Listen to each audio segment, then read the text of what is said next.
Welcome, everyone. My name is Melissa Soderberg. This is my 10th year as the head of school at Columbus Academy, and I thank all of you for coming to our, finally, we're going to be able to have the Young Alumni Award ceremony, and we're very, very excited about it. Thanks for making the effort, and particularly to Michael and Ryan for coming and putting up with being interviewed on stage, which I'm really excited to watch. I want all of you to hear from Mandy Mallot, who is the vice president of our Alumni Association, and so she is going to introduce the program. The Young Alumni Award recognizes outstanding achievement in community and profession and loyalty to Columbus Academy. The award is given to alumni who have graduated within the previous 20 years. It was created in 2016 by the Alumni Board, and tonight we present our award to our fourth recipient, Michael Corey, a member of the class of 2001, and our fifth recipient, Ryan Williams, a member of the class of 2008. He has a very important job above and beyond all, Dad. So Michael Corey has served as Executive Director of the Human Service Chamber since 2017. The Human Service Chamber provides advocacy and business services to the area's health and human services agencies, and the Human Services Chamber's membership has nearly tripled to over 140 nonprofit organizations. Since the pandemic began, the Human Service Chamber has helped secure over $50 million in government funding for its members, distributed millions of pieces of personal protective equipment, and developed a range of professional services and resources to the nonprofits HSC serves. As an attorney, Michael holds a BA from Duke University, an MA in Education Policy and Leadership from Ohio State, and a JD from Ohio State's Moritz College of Law, where he served as executive editor of the Ohio State Law Journal. Michael has previously worked with the Ohio Board of Regents, Carpenter Lips and Leland, Children's Hunger Alliance, the Office of U.S. Senator Sherrod Brown, Bricker and Eckler, Children's Defense Fund Ohio, and the Hillary for America campaign. Michael volunteers on the Franklin County Rise Together Innovation Center Board of Directors and the Steering Committee for Advocates for Ohio's Future. He has previously volunteered on several committees and boards, including the Columbus Commission on Black Girls, the American Constitution Society of Columbus's Board of Directors, and the Advisory Council on Diversity Initiatives for the Ohio State Bar Association. A participant in the Young American Leaders Program through Harvard Business School, Michael has received the George Voinovich Humanitarian Award from the Moritz College of Law, been listed in Columbus Business First Power 100, and been recognized as a Community Partner of the Year by YWCA Columbus, Muslim Youth Project USA, Jewish Family Services, and Ethiopian Tewahedo Society or Social Services. I did practice that one ahead of time. Please welcome Michael Corey.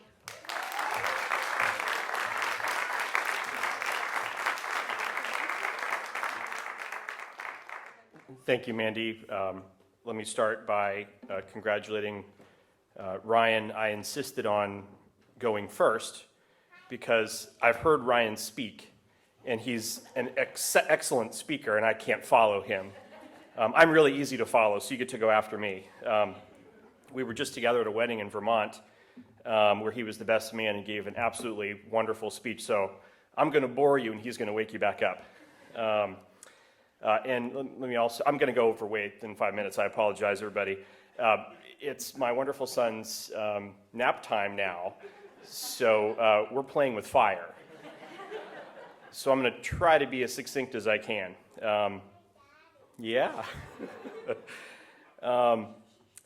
When I got the call from Academy in September of 2019 that I had been selected for the Young Alumni Award, I did not believe them. I felt very undeserving and thought of all my classmates who truly deserve this recognition. And up until this moment, 3 years later, I was convinced that I had been called on accident, and that since that erroneous phone call, they were trying to gently get out of giving me this award. Oh, there's a pandemic. Everybody's sick again. We can't do it. And then someone, and I think it was my wife Lori, pointed out that they might be trying to get out of this on a technicality. I'm turning 40 tomorrow, and I won't be a young alum anymore. I'm, of course, glad and grateful that wasn't a ruse, and though I still feel undeserving, I'm deeply, deeply honored by this recognition because it's from a place that has meant so much to me, that has done so much for my family and me, and that has allowed me to meet some of the most important people in my life. But before I offer some thoughts and some gratitude, a caveat, those of you that know me know that I am a crier. On the last day of kindergarten, as my dear friends, only think, where's Nick? Nick is here somewhere, Nick. As Nick can attest, Nick wasn't there yet in kindergarten, so the folks that aren't here, there's Ollie, yes, Ollie can attest, there we go. As Ollie can attest, I cried my eyes out on the last day of kindergarten, saying goodbye to my teachers, and I did that every year at the end of first grade, second grade, third grade, fourth grade, and many minor and major milestones in between ever since then, so forgive me in advance. But in fairness, I inherited that trait from my parents, especially my dad, and as he said before, he delivered tearful remarks as the president of Academy's Board of Trustees at our graduation in 2001, "I'll cry if I want to, cry if I want to, cry if I want to." So let me begin by thanking all the staff, coaches, faculty, and administrators that made my academy experience so special. Their devotion to cultivating our abilities, to helping us learn in a rigorous but safe environment, to challenging us to be lifelong learners and engaged citizens and humanitarians, it was all very evident from the very beginning. And that has continued. I still consider my teachers then my teachers now. And I'm sorry to Mrs. Hogan, who I don't think made it today, but I still send her things to edit for me. Not this speech, as you can tell. Actually, a few days ago, a video surfaced from when we were in the 6th grade, when our incredible science teacher, Mrs. Corrigan, led us on a mission to Mars. We had these big refrigerator boxes, and we were all dressed up, and it's hysterical.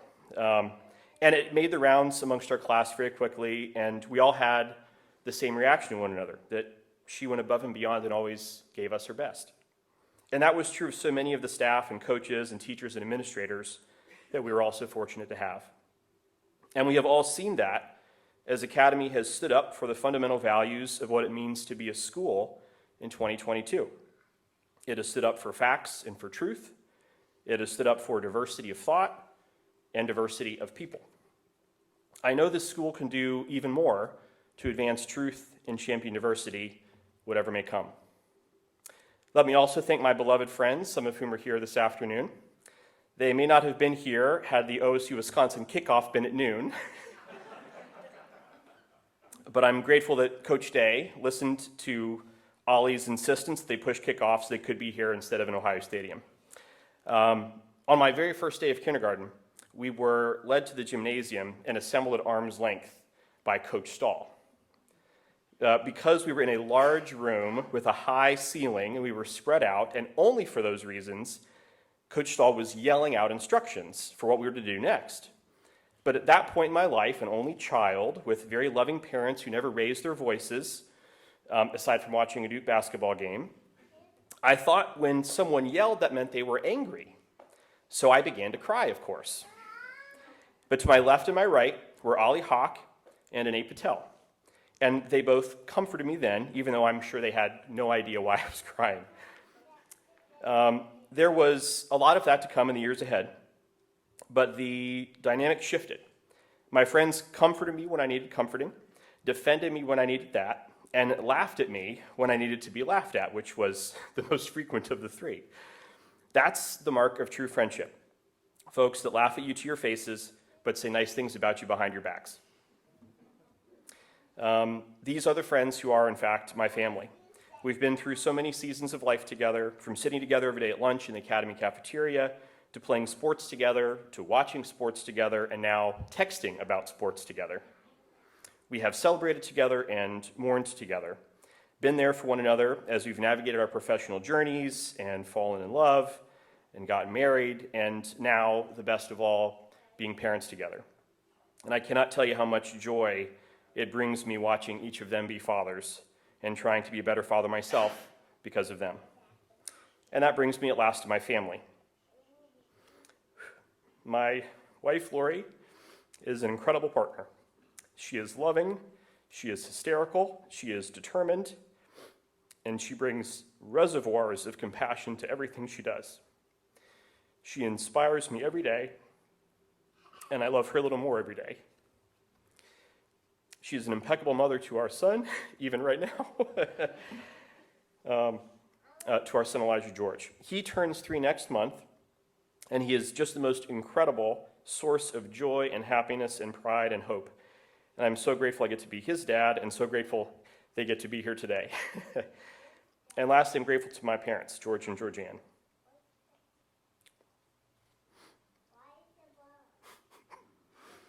They were both public school graduates, the children of Lebanese immigrants, and were reluctant to send their only child to academy. But they had friends whose kids were having a great experience, and they gave it a shot. And they fell in love with the place just like I did. My parents have been everything to me, and I learn from them and feel loved by them every day. And I hope they felt equal in return. When the pandemic began, I'm almost done, I promise. When the pandemic began, our son was 4 months old. Unlike many, Lori and I were about to get spectacularly busy at work because of our jobs. Elijah hadn't gotten into childcare yet, so we asked my mom, can we start coming to your house every day? And she said, how about 4 days a week? So Monday through Thursday, we made the 10-minute drive to my mother's house. She had breakfast ready for us, and she spent the day with Elijah while Lori and I retreated to different corners of the house, and we got to work. Lori trying to house people experiencing homelessness, and me trying to support nonprofits navigating the pandemic. We kept this up until we were all vaccinated in May of last year, and we found some new equilibrium now, where Elijah's in school and Lori and I are back in the office. But my mother still has Elijah every Friday. And whatever silver linings each of us has found through the pandemic, none shines brighter for me than all the time you and Elijah have spent together. For all of us, the last several years have been hard. I hope better days are ahead, but come what may, I know we'll only get through it if we do it together. I'm immensely grateful to be where I am, doing what I get to do at the Human Service Chamber, to help the organizations and the people most proximate to those in need, whatever challenge or crisis comes. And I know I would not be here in this role or with this community I'm so fortunate to have around me if it were not for the Columbus Academy and all of you. I'm eternally grateful. Thank you so much for this recognition, and I hope to earn it.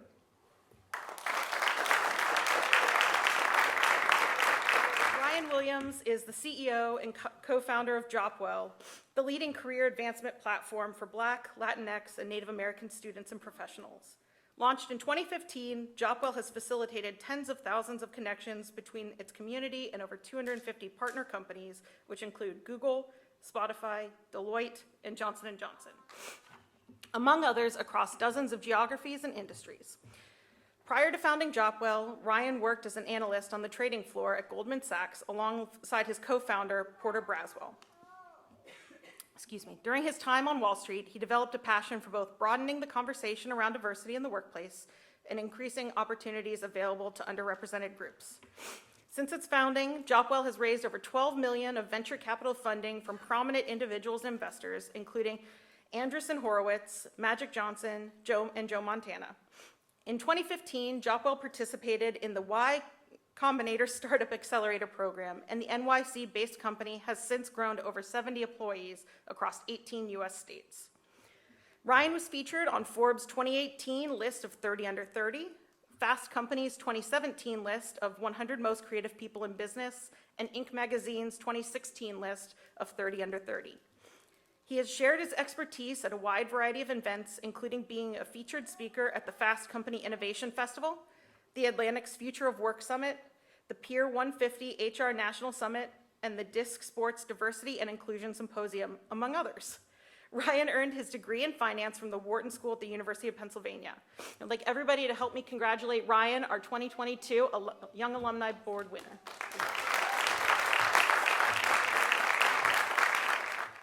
Thank you so much. I first want to acknowledge and congratulate Michael Corey, both for being a recipient of the Young Alumni Award, but also for the brilliant tactic of praising my speech-giving abilities and then giving a great speech.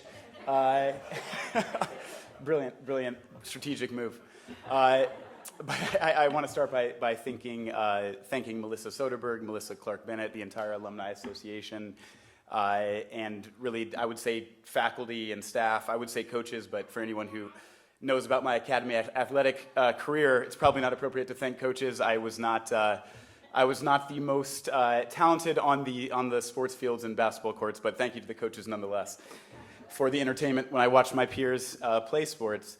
And before I sort of dive into some my gratitude and a few comments, I will say that the fact that I'm dressed like an academy student accidentally today, I think, is a testament to the fact that subconsciously I never left academy. So this came together very organically this morning. But to dive into some other thank yous, I'll start by thanking my brother, who was 3 years ahead of me at academy. So I very much felt like I had a guinea pig to experience, the teachers, the classes, and sort of to help me, find my path with minimal challenges when I was at academy. So thank you very much, Scott. I will thank my wife, Yasmin, who is here today, who I did not know during my academy years, but thank you nonetheless. It would have been a privilege to know you then when I was at academy. But I think most importantly, I want to thank my parents, both of whom are today, unsurprisingly, sitting in the front row. My mom filming with the flashlight on her phone. And as a lifer at academy, I arrived here in pre-K, so obviously I had very little agency to decide, my academic trajectory. So very tactically, thank you to my parents for making that selection on my behalf, which I'll get into a bit what academy has meant to me, but truly could not have asked for, could not have imagined more supportive parents, parents who stressed and celebrated education, parents who were supportive during the ups and downs, who pushed me to do better academically, professionally, in life in general. I deeply admire both of you. I am incredibly appreciative and proud to be your son, and would literally not be here without you because of you introducing me to Academy, but in a broader context, you are my biggest supporters, a source of support, constant inspiration, and I truly have so much to thank you for, in addition to this honor that I'm very grateful to be accepting today. As I reflect on this award, which I feel so proud to be receiving, I would say that it is interesting to me, as I look back, that I think the last time I was on this stage, or at least the last time I can recall, was to give my junior speech. And I said Scott was a guinea pig. Following in Scott's footsteps, my junior speech was about racism and racial inequity and how do we work together to sort of alleviate or at least be aware of the challenges that people of color face in this country and beyond. And I think it's really powerful for me when I reflect back on my academy experience and now what I'm doing professionally in working to support communities of color professionally. To know that clearly the seed was planted, during my days at academy. The comfort with being uncomfortable, to be on this stage and talking about an issue like racism. Also, of course, again, Scott, the inspiration from you, but truly a reflection of the entire academy community. That was an easy thing to do. A community of support, of safety, a community that built confidence and allowed me to feel frankly excited to talk about my experiences and the experiences of communities that mean so much to me in front of this audience, and to get tremendous support in doing so. So I truly am genuine when I say that I trace the experiences with starting Jopwell and creating a business around providing professional opportunities for these communities. I trace it back to my days at Academy, and I'm deeply thankful for that. And I would say also that for me, Michael mentioned that we were at a wedding last weekend in Vermont. That was an Academy wedding. So despite being 14 years removed from my time at Academy, I will say deeply, and my wife certainly can attest to this, that my Academy family of friends and peers has remained near and dear to my heart. Some of my closest friends on earth, including Aaron Marbley, whose wedding I was best man at just last weekend, and where I saw Michael. These are dear friends. These are lifelong friends. And these are folks who I met at Academy, some as early as preschool and others along the way. And again, when I reflect back on my experience as Academy and fast forward to today, it is remarkable the impact on a personal level, on a professional level, on an academic level that Academy and its incredible team of staff, faculty, administrators, and teachers have had on me. So I say with the most sincere and heartfelt appreciation, thank you so much for this recognition. It's a privilege to be sharing the stage with Michael, and much appreciated. So thank you very much. And now I would like to introduce Patti Zettler, a member of the class of 1998 and the moderator for today's conversation between our two awardees. Patti is a nationally recognized expert on food and drug law and policy. She serves as an associate professor of law at The Ohio State University Moritz College of Law, a faculty member of the Drug and Enforcement Policy Center housed at the College of Law, and a member of the Ohio State University Comprehensive Cancer Center. Professor Zettler's teaching areas include torts, legislation and regulation, health law, the U.S. FDA, and drug policy. Before joining the Ohio State faculty in 2019, Professor Zettler was a faculty member of the Center for Law, Health, and Society at Georgia State University College of Law. At Georgia State, she was elected the 2018 winner of the Patricia T. Morgan Award for Outstanding Scholarship. Prior to Georgia State, she was a fellow at the Center for Law and the Biosciences at Stanford Law School. In addition to Professor Zettler's academic work, she served as an associate chief counsel in the FDA's Office of Chief Counsel, where she advised the FDA and the Department of Health and Human Services on a wide range of issues. Professor Zettler also has bioethics experience through her work at the Program in Medical Ethics at the University of California, San Francisco, and at the Department of Bioethics at the National Institutes of Health. Professor Zettler graduated with distinction from Stanford Law School in 2009. She received a BA in psychology with distinction and departmental honors from Stanford University in 2002, where she played on the varsity lacrosse team. Please welcome Patti to the stage to moderate our discussion today. So I want to start off by giving both of you an opportunity to expand a little bit on what your current roles entail and how Academy led you to the roles you have now. But I also want to start with a bit of a frivolous question. So I'd like to invite you to first share what your favorite meal at Academy was when you were a student, and then talk a little bit about your current roles and how Academy helped you get into those roles. So Ryan, why don't you kick us off? Okay. Beef stroganoff, I believe. Which is surprising. I'm just nostalgic for it. I don't think at the time I was necessarily the biggest fan, but I do miss it dearly. Should I go in now, or pass it? Or are you sharing? Okay. You're on the roll. So I'm the co-founder and CEO of a company called Jockwell, which connects Black, Latinx, and Native American students and professionals with professional career opportunities from the internship stage through mid-career. And in terms of how Academy really led me there, I meant it genuinely in my remarks that I built a lot of my confidence in the sense of support, community, willingness to have the difficult conversations with peers, with teachers, with whomever at Academy. I remember back to the early days in school, as I'm sure my parents recall as well, where I was not a student who was afraid to ask why, or the follow-up questions to teachers when they presented information as fact.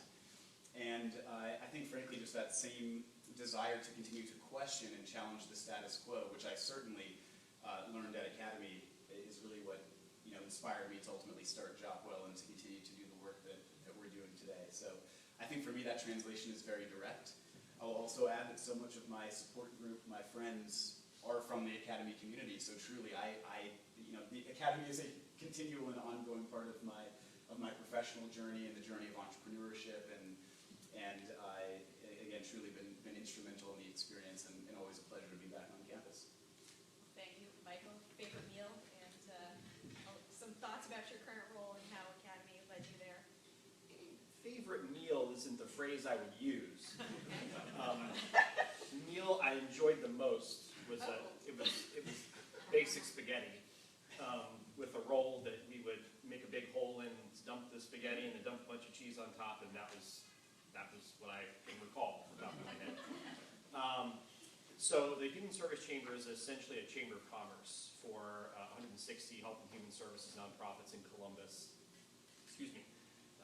So just like a traditional chamber would provide government relations, professional services, convening the CEOs and executive directors and trying to help them however we can. That's what we try to do. And the government relations is what you would imagine. It's some traditional lobbying. It's providing education for public officials and their staff. It's advocating for funds and resources and better policies, not worse policies. The professional services is something that we're newer into, where we're trying to provide them the back office supports that they don't necessarily have the capacity or the funds for, trying to save them a lot of money and a lot of time that they can then put into their programs and the people that they're trying to serve. The convening is, again, what you would imagine. It's regular meetings, and it's become a daily email that we send our CEOs, because a challenge of this job is that we're serving very, very different organizations. Some that have a couple thousand employees and some that have one. And they're in various service lines as well. But the one thing that they all need is information. So this daily communication that we send to them is chock full of analysis and updates and opportunities and resources and survey questions and announcements from them to everybody else. Just begin trying to create efficiencies for them. And we'll see what the future holds for us and for our sector. There's a lot of concern about the challenges coming down the pike that I'm sure we'll get into. But in terms of how Academy prepared me for that, it was the experiences that I had here and the people that have been stuck with me ever since then. I talked about the group of people that have become friends and family for me that were so there and have remained so since. And I mean, I've never been and never will be around such a high concentration of talent and principle as I was at Academy. And I don't know what I've done to deserve them sticking with me, but they have. And we've all kind of gently pushed one another to do as much as we can. That's led me to this organization, and I'm unemployable now. I like my job enough that I don't want to work anymore. So I'm stuck there. I wouldn't broadcast that publicly. Just some unsolicited advice. So one thing that strikes me as a theme in both of your comments is that you're both a mission-oriented organization. So job well, I'm assuming is a for-profit organization. The Human Service Chamber is nonprofit, but they're both mission-oriented. So I'm wondering if you can reflect a little bit on how you help your organization stay focused on work that serves the mission and what it means to be a mission-focused organization.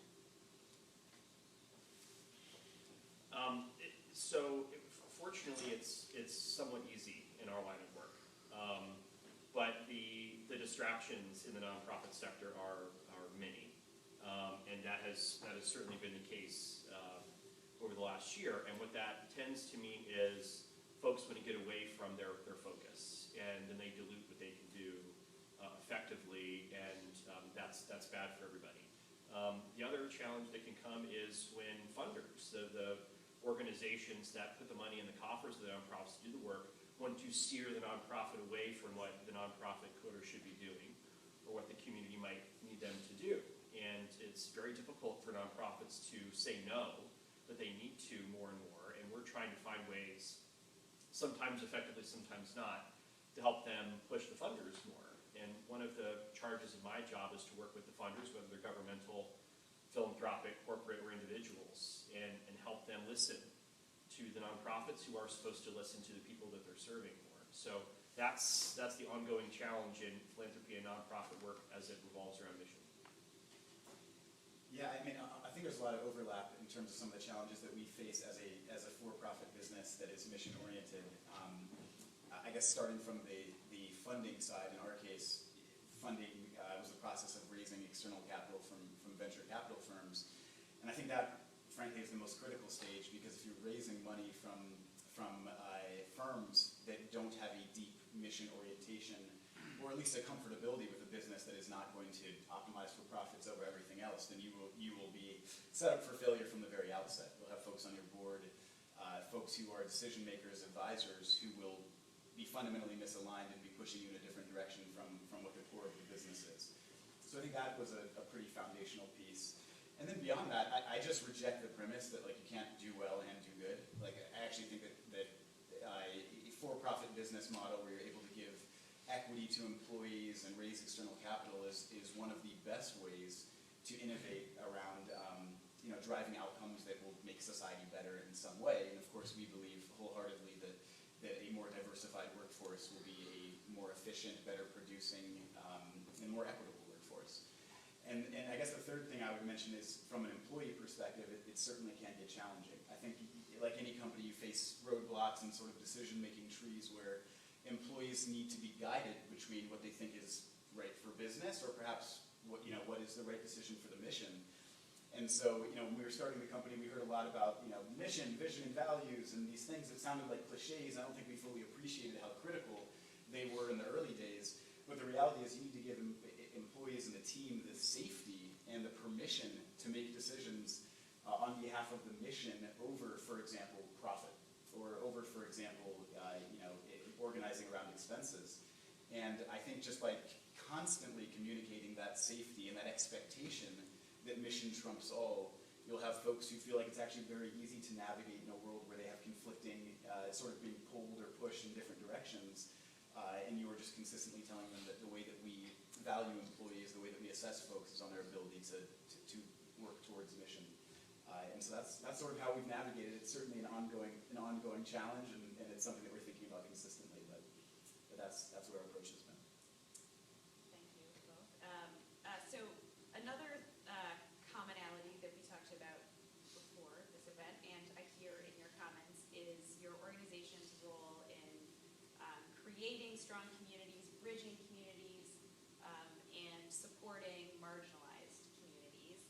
So I'm wondering if you can talk a bit more about how each of your organizations do this kind of work, who you collaborate with, what sort of the biggest challenges you face in doing that kind of bridging communities work. Sure. To kick off, so much, there's this expression that you can't be what you can't see. And I think for communities of color, it's a particularly salient one, where if you are working in a professional environment and you don't see people who look like you, like physically who look like you, or folks you can relate to in some other vector, who are in the roles that you aspire to, it becomes very daunting and demotivating, because it doesn't feel like there's a path. It feels like it's not achievable. Certainly, when Porter and I were working on the trading floor, and there's 500-600 people in an open floor plan, and looking around and not seeing very many faces of color was a bit scary. So really the way we try to tackle this, building communities, supporting marginalized communities, or at least underrepresented communities, is by being a digital platform where that community is pre-built.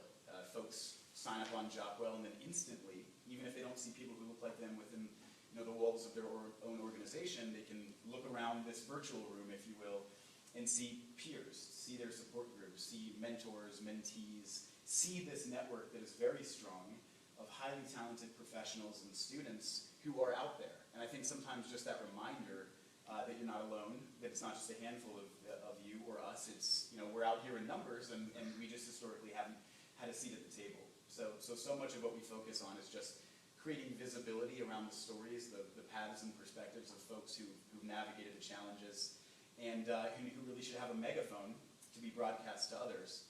And then simultaneously, in terms of who we lean on, or who partners might be, it's really leaning on our customers, who are employers, and creating a sense of accountability.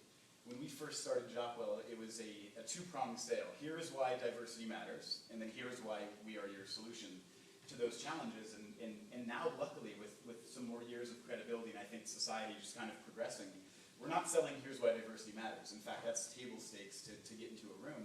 We're just saying here's how Jockwell can be a solution.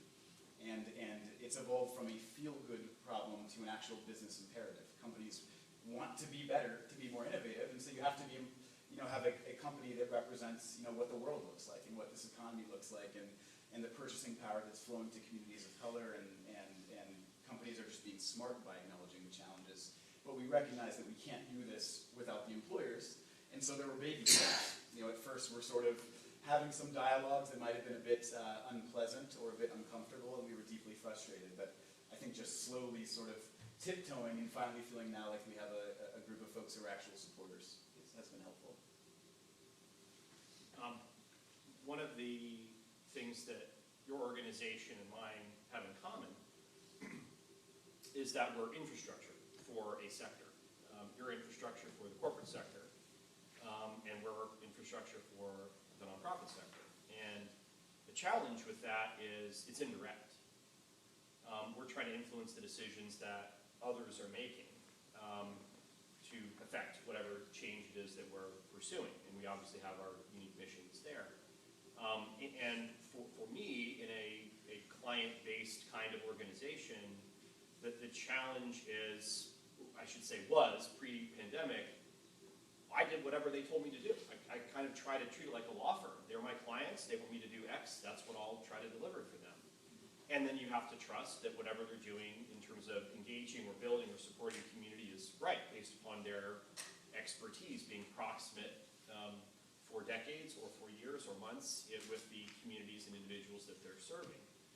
And the moment the pandemic began, just by happenstance, we had to be a little bit more direct in giving nonprofits and the community tools and resources that they needed. And for the first year of the pandemic, it was facts. They needed information. They needed to know what was going on, how to be safe, and what to do and what not to do. And breaking through the cacophony of noise, the form of ideas has just been polluted. And that is by far the biggest challenge that we face and will face going forward. It's just an astonishing amount of disinformation and misinformation. And even when there's not, knowing where to go to find the information you need to make an informed decision is very, very difficult. And if you ask any nonprofit leader now what their biggest challenges are, it's A, workforce. They can't find the talent that they need, just like every other subsector of the economy. And two is we need people to know what we do and how they can access our services. How do we get the word out and make sure the right people hear it?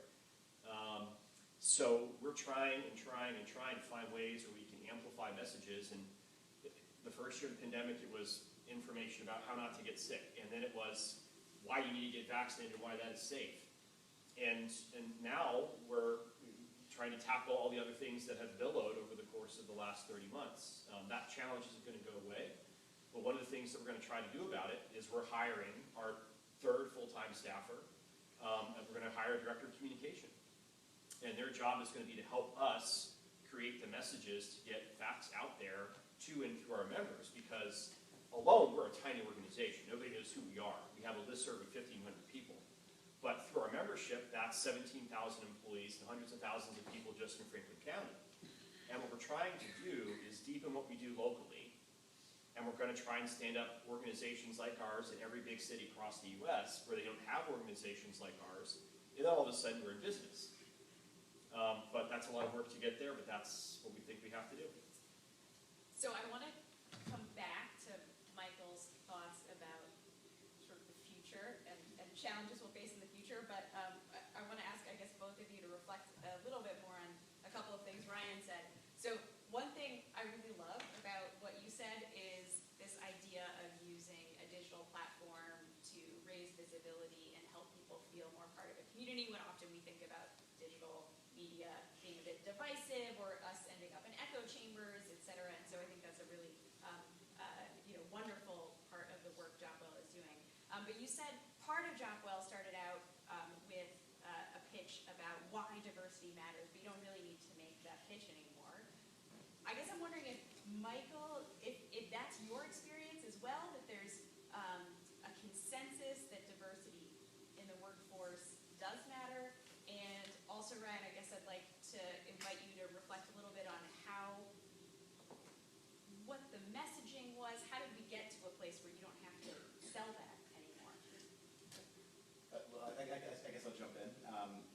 And I should say, I certainly don't believe, like, oh, it's problem solved. But I'm, Yes, I don't mean to imply that. I just, perhaps coming from the legal profession, maybe it's not, there aren't as many forward-thinking, Sure, a bit sure, stodgier sure. institutions, perhaps. Yeah. Those are great euphemisms. And I will say there's definitely selection bias, because if a member of our partnerships team reaches out to a company and they take the call, then my data set is biased by the fact that they're interacting with us in the first place. But in the early years of our business, people would take the call and then basically explain to me, like, okay, so what's this diversity thing? What's this going to do for me? Like, how will that move the needle for us? Or they assumed, okay, so we'll run this through the philanthropic arm. This is like a nice to have. We'll just, I guess hire some interns who are, Black and Latin, and then call it a day. That'll be a good photo opportunity. And I certainly think that there's plenty more work to be done. But I think what's happened in the past few years is the research so much more robust that proves that a more representative workforce of a community, and that certainly varies around the country, but a workforce that's representative of a customer base or of the broader set of stakeholders that a company interacts with will be more productive. And we're talking higher profits, higher revenue, avoiding groupthink, more innovative products and services. And so I think it's just some of that research has just been embraced, and it's been absorbed over the past 8 years or so. Now, plenty more work to be done, but that's what I mean when I sort of reflect on how much easier it has gotten to at least start on first base as opposed to not. We could talk about this subject for the duration. First, since Ollie's here, I'll talk about a lesson his mom taught us in physics class, which is, I'm going to mess this up, force equals mass, no, to every action is equal and opposite reaction. That's what I wanted to say. To every action is equal and opposite reaction. I was going through like all the stuff that this is talking about. Mrs. Hawk is not That she here would be to mortified correct right you. now. Mr. Corey! We're genius. To every action, there's equal and opposite reaction. So everything that you said is true, and that is why the momentum against all of that is as energized as it is right now, to our collective chagrin. Yes. So that's why it's as important as ever to keep talking about these matters. In the summer of 2020, we saw a lot of activity, and we saw a lot of words, and we've seen some action, but so much of it's been proven to be performative in every sector. And the challenge is going to be getting the work done, getting the changes implemented across the board, and even the places that have done it the best are not doing well enough. I'll speak to Columbus because that's the community that I know best. This community's changed a lot since we were in high school. And our class of 75 at Academy had this really wonderful pocket of kids that were different than the majority of the kids that were there. And that wasn't true in the classes before us and behind us, and that's really shifted from everything I can see, which is wonderful. What else can we do? We have to do more, we have to do better. And this community, too, more broadly in Columbus, has the second largest Somali population in the world outside of Minneapolis. We have a growing Nepali population, Bhutanese population, Congolese population, and everything is shifting. And with Intel coming, that's going to bring 12,000 full-time employees by themselves, most of them not necessarily from this state. And the supply chain is coming here, too. That's another 50,000 jobs coming in the next decade, and people coming into the region. The projections for Franklin County are to have 3 million residents by 2050, and those are conservative. Those were all before we knew about Intel coming. So all of this is going to change dramatically, and it's going to be imperative that we're not filling those jobs with the same old folks that have had those jobs before. We're not filling our neighborhoods with the same old folks that have filled them before.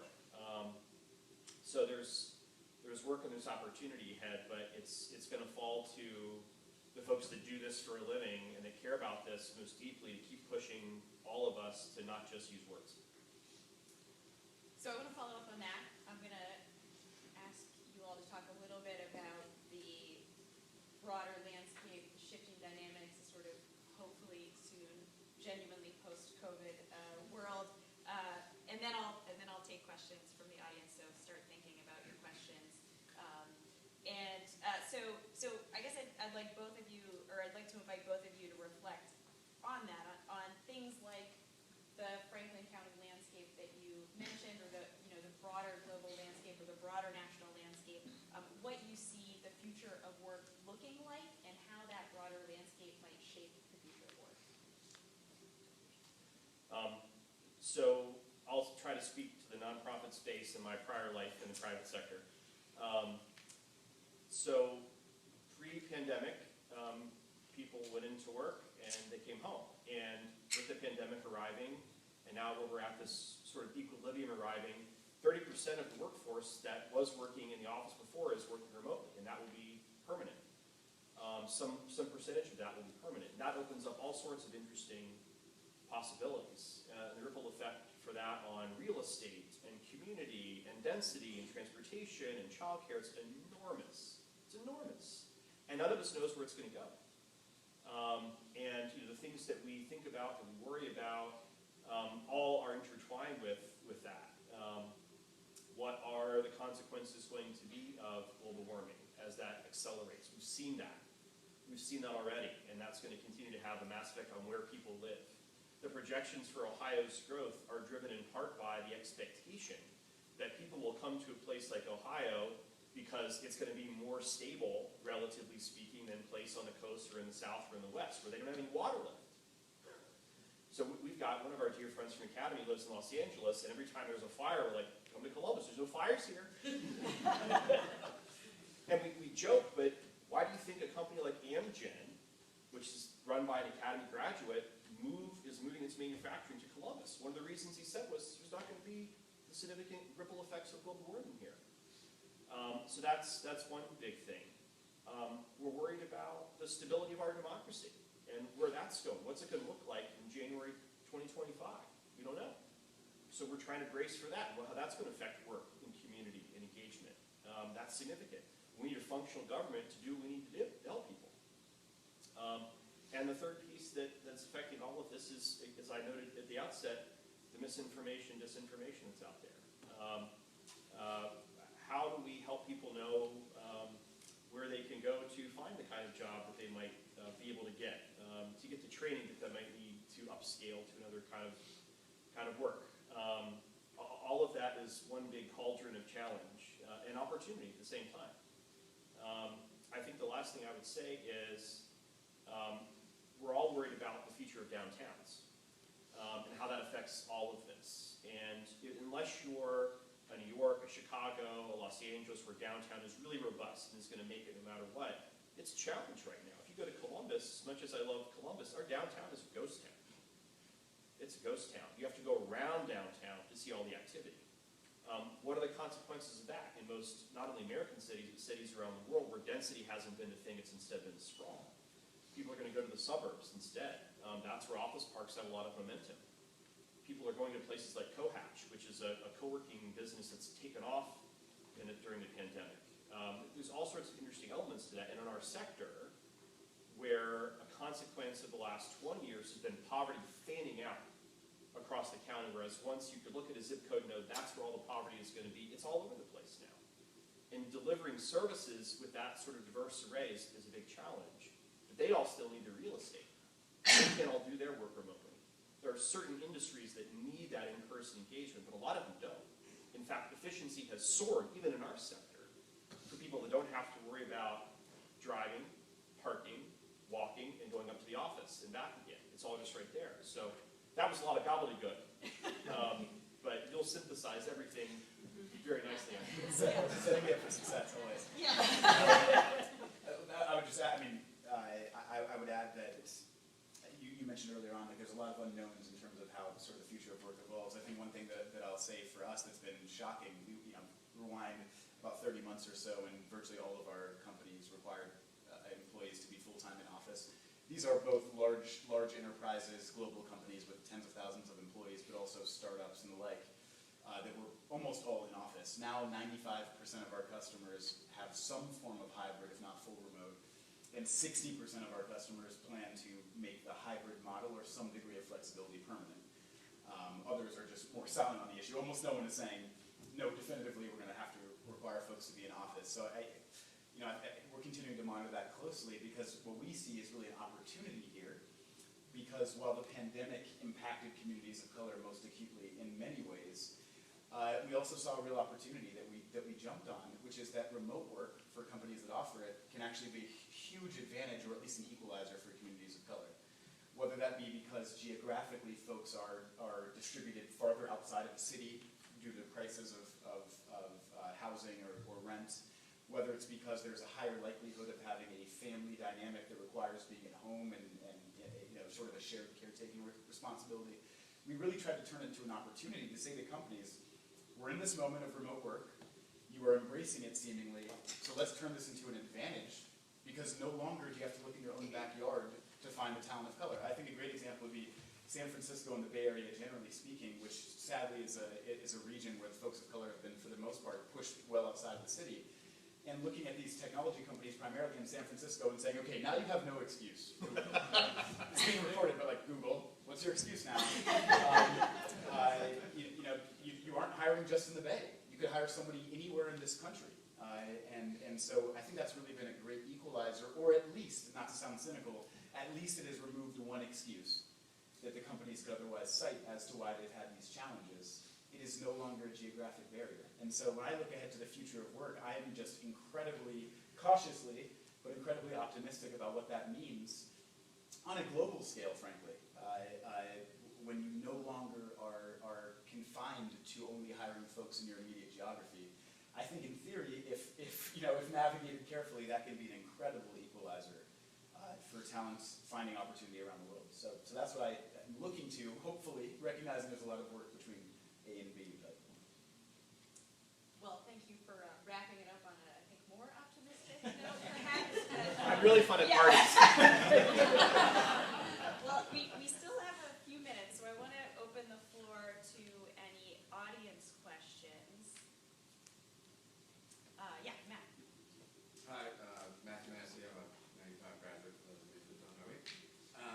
So we've talked a lot about communities and networks and building bridges, and we've also talked a little bit about Academy too. So I'm curious how, this is a little bit self-serving as an alumni board member, but if, how or if either of you have built bridges back to Academy through your enterprises, and then how you would encourage the Academy community to build bridges to the communities that you want and are actively seeking to help and serve. I can jump in. Really appreciate that question. I would say, it's funny, I will never forget in the early days of Jopwell, we now have about 130,000 or so students and professionals on our platform, but in the early days, I don't even know if I should admit this, but I would look at the profiles of folks who would sign up on the platform, and saw probably an over-indexing towards Academy graduates, probably by virtue of just word of mouth. And so I recall just reaching out to folks directly and sort of offering support. But I take your question as more of, frankly, a call to action and an opportunity. A lot of what we're building now on our platform is a formalized mentorship experience where more experienced professionals, whether mid-level, senior level, what have you, can offer their time and support digitally in a very seamless way, video conversations, one-off or an ongoing relationship to folks with less experience. But we certainly believe that the career trajectory is a journey that begins well before, for example, college or the first job. And so aspirationally speaking, and so I appreciate the nudge, we think there's a huge opportunity to start that trajectory earlier, because the reality is that folks are thinking about, or if they're not, there should be, especially communities of color, thinking about the professional journey much earlier on. And I think there are ways to solve that scalably using technology to facilitate it. And frankly, technology and online platforms and apps, that's the language that young folks speak anyway. And it's a way to kind of demystify for a generation or generations, I would say, that seemingly are not as comfortable necessarily with the old school, if you will, format of networking, or of connecting with folks who are, alums, for example, and folks who've been there before. There's much more comfort. I'm sorry, I'm speaking for some of you in the room, so hopefully I'm wrong. But there's a lot more comfort sort of interacting digitally, and so I think, at least from our lens, we're thinking a lot about using technology to make those matches. And absolutely, Academy would be the pilot program for anything that we do, because it's meaningful to me. We just hired an intern from Academy, a student here, through the wonderful experiential program that Jennifer Conti now runs that didn't exist a couple years ago. We needed help managing a website, just a couple of hours a week, and I said, could someone from Academy be interested in this? Sure.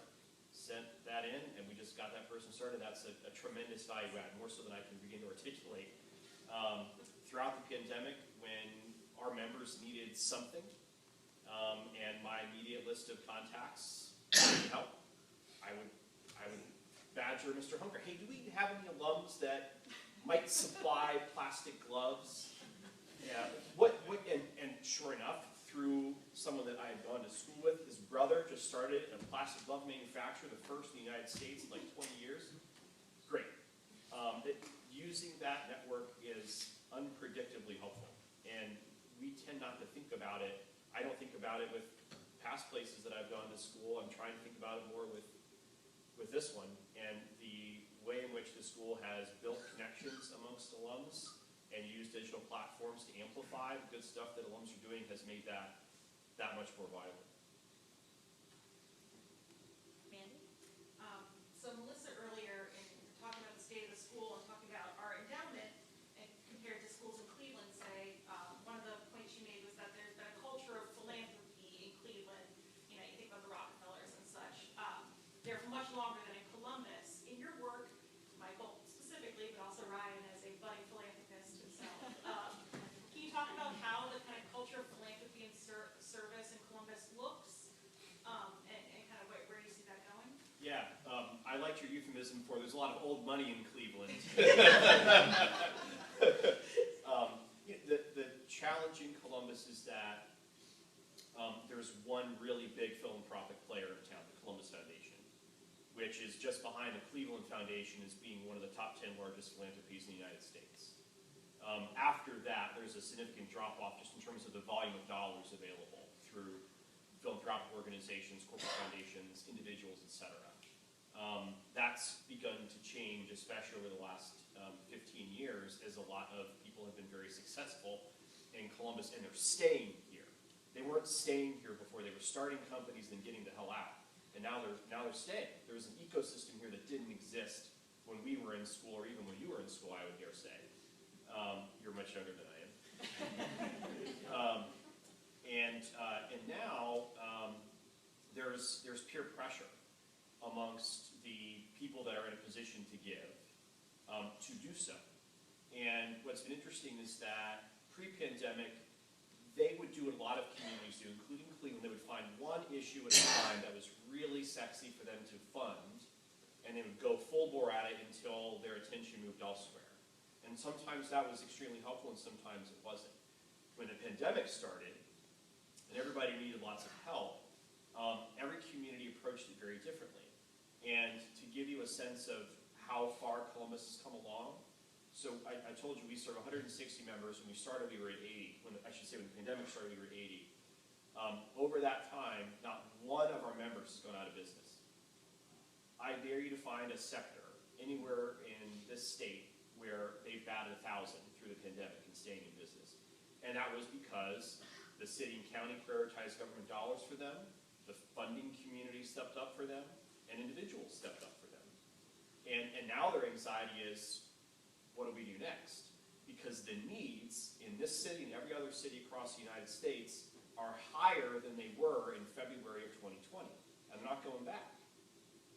And in Columbus, where the growth is going to be astronomical, but gold is going to be blown all over the place as these big companies come in, the question is, how are we going to fund these organizations that are going to help this growing number of people that need it? And I don't know what the answer to that's going to be, because there's also giving fatigue.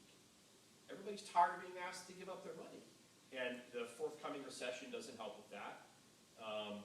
Inflation hasn't helped with that. We're all seeing and feeling that in real time, not just here but everywhere. And we're all waiting to see what the small class of multimillionaires and billionaires here is going to do with their funds going forward. We're no longer, I should say this, then I'll shut up. The power structure of Columbus has been set in stone for decades, and the power vacuum is now here. And we're all waiting to see, just in terms of the distribution of dollars through that and the growth of that power structure, how that affects giving and addressing community needs. And we don't know. I mean, to speak to Columbus specifically, I think Michael, I learned a lot was there. Haven't lived in Columbus for some time, but I would say that in general, from the sort of for-profit side, one encouraging trend that I've seen as it pertains to philanthropic involvement and allocation of resources towards causes that I think we would all agree are important. There's just the rise of ESG, so environmental, social, and governance-related issues within corporations. The fact that we're now at a point in a period where there are mutual funds and capital allocators who are making investment decisions based on ESG ratings and criteria is a pretty remarkable shift. Now, again, I'm not like the spokesperson for like capitalism here, but I would say that it is a step in the right direction, in the sense that I think we would have laughed at the concept,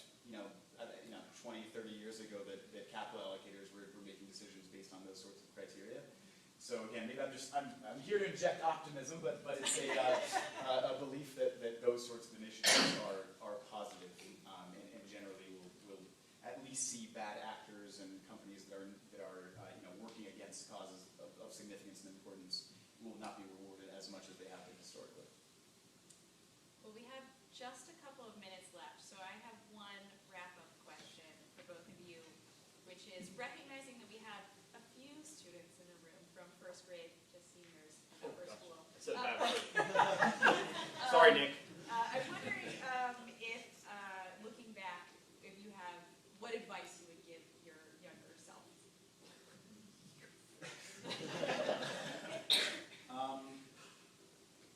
Gosh, I think I would have given myself more permission, to like not know things, and more permission to be willing to explore and to not feel the pressure to have everything figured out. Like I sort of make fun of myself when I look back at my yearbook, from my yearbook photo, or no, yearbook senior page, whatever, the full page for seniors in the yearbook. And on mine, there's a question about like where you see yourself in 10 years, and mine says like working on Wall Street in New York. Which is true, yeah. It wasn't not in 10 years. It was true in 6 years, or for the next 6 years. But I think just more permission to not have things figured out and to explore. I'm very thankful for like that first step in my career because it brought me to a passion, which was sort of solving that connection gap for folks of color into the professional world. But I think I was less open to exploration and self-discovery, and could have used some reassurance from myself, if I were to go back in time, that it's okay to explore. A lot of life, but a lot of certainly professional outcomes are discovered trial by fire, process of elimination. And so for me, that was one path that I thought I was committed to, and here I am, not looking back at all, and so happy that my career went in a different trajectory. So just give yourself permission to explore and to try things is what I would say. Yeah, that's really good. As my friends would tell you, I was so intense. And I wish two things. One, I wish I would have traveled. Obviously I wouldn't have traveled as a 10-year-old. I mean, I would have studied abroad during college. I wish I would have used some of my 20s to explore a little bit. My mom and I took 2 very special trips together to Italy and France after I graduated college and after my dad had passed away, and those were and are some of the best memories that I've got. And I really, really wish that I had done more of that. But more to your point and to your question, I was convinced that I had to figure it out and find the right job on the right career track as quickly as possible, get on that path and stay on that path. And I don't regret anything. I'm delighted that I kind of bounced around from job to school. But as my friends would tell you too, they had to spend a lot of time listening to me whine. Because I knew what I wanted to do, I just couldn't figure out how to get there. I wanted to change the way we fund public schools, and I wanted to undo the resegregation of public schools. And as a 22-year-old, there's no clear way to do that. And it should be easy enough. And I was arrogant enough to think that after I wound my way through school and work, that I would get to this law firm that had successfully challenged the way we fund public schools right as we were graduating high school. I thought, they'll let me do that. Let me just start right back into that work. And instead they said, no, you're going to be a healthcare lawyer. And I said, I knew what that means, but all right. And I loved the firm and the people that I got to work with, for the most part. But I really was not happy with the work that I was doing every day. And I was a very mediocre lawyer because I didn't love it. And I'm not the kind of person that can do well if I'm really unfulfilled. And I was, again, as much as I love the people, and I try to find ways, I volunteered for everything that I could volunteer for when I was at the law firm. So I was trying to fill that. And at some point, I was terrible at all of it because I wasn't sleeping, I wasn't healthy, it was bad. And I had to bounce around a little bit more before I found this job, almost by accident. I was about to give up on my job search in the beginning of 2017. And on idealist.org, I saw a human service chamber. I'd never heard of it before. And as I told you, I would do this for free. I'm glad I don't have to. But it's, I got lucky. So I had to fail, essentially, a bunch before I got into this role, and I couldn't have imagined that there'd be a job like this. So that's putting an exclamation point on what you said. This is very affirming for me because I routinely tell my law students that careers are non-linear. The job you get now is not the job you'll have forever. You know, don't get so stressed about finding the perfect job right now. So